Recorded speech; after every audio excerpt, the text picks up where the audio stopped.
Oke, saya berikan 3 solusi aja buat sobat sehat ya. Yang pertama, kita lakukan diet rendah karbohidrat ya.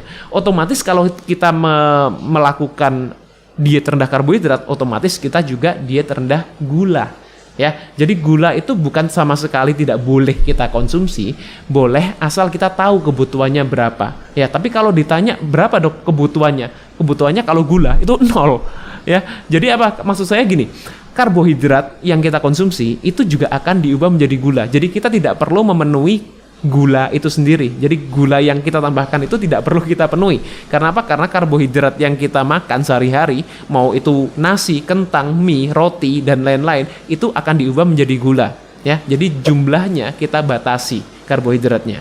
Yang kedua adalah fitonutrisi ya. Dan fitonutrisi yang saya sarankan adalah fitonutrisi yang alami yang kita dapatkan terutama dari sayuran.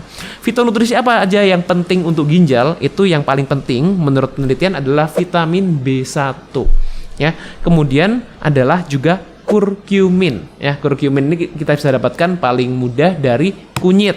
Tuh, temulawak itu juga ada kandungannya kurkumin dan itu adalah fitonutrisi yang penting untuk kesehatan ginjal kita. Dan yang terakhir adalah protein yang minim proses ya. Jadi mungkin banyak orang yang bilang, oh makan protein tinggi itu berbahaya buat ginjal. No, sebetulnya bukan jumlah proteinnya, tapi kualitas proteinnya dan bagaimana kalian memproses protein itu. It does really matter ya. Jadi itu jauh-jauh lebih penting dibandingkan kalau kita memang diet tinggi protein. Sampai sekarang yang saya baca itu belum ada yang mengatakan ini yang bisa menyebabkan kerusakan ginjal.